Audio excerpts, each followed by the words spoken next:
Kamu ba? Kamu ba? Bakit pinagkakalat nyo dito na napakasipag ko daw? At kaya hindi na gutuman yung pamilya ko dahil sa sobrang sipag ko? Ay, nako. Sinin ko yung lahat dyan eh.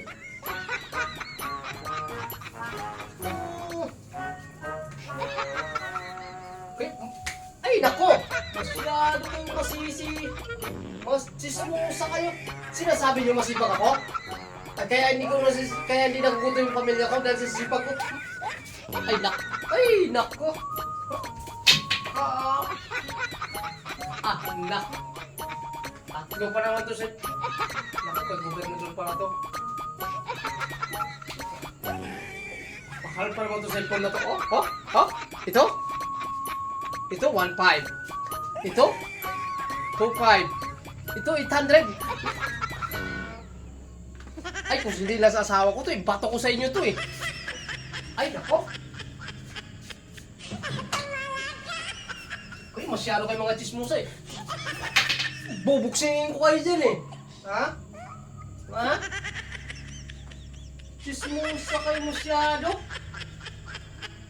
Nagkakalat yung... Masipag ako? Kaya hindi nagugutom ko yung pamilya ko dahil sa sobrang sipag ko? Na-overpatig na ako dahil sa... Nako! Sumusobra na kayo ha?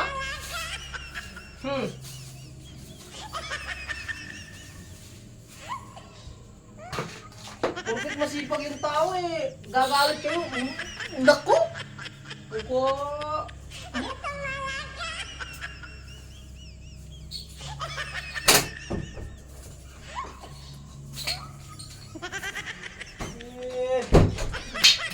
Bubuksing yung kayo dyan eh.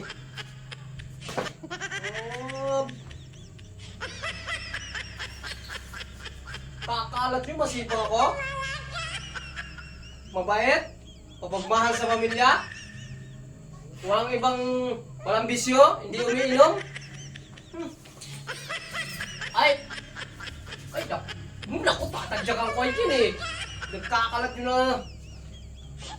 Dapat ako tularan eh. Dahil masipag. Maalaga sa pamilya. Kaya nagkaganyan yung buhay niya dahil sa sipag ng asawa niya. Tapos nagkakalat niyo yung ganyan. Nako! Ay, naku, bubuksing ko kayo dyan eh.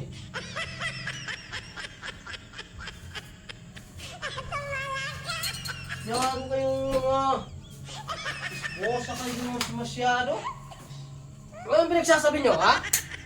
Nakikita lang nyo yan dyan si Roger na kahit nangangalakal lang yan, buhay na buhay yung pamilya niya, napakasipag ng tao na yan, dapat tularan. Nako! Ay, nako! Gigilok sa inyo eh.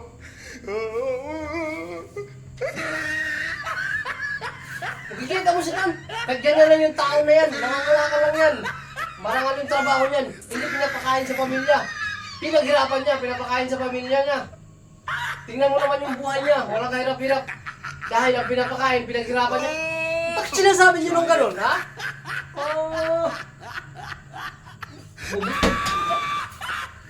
Bubuksing? Bubuksing ko dyan eh.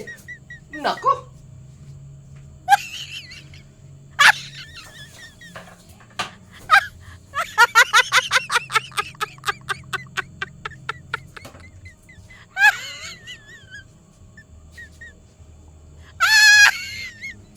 Bubuksing ko lahat dyan eh.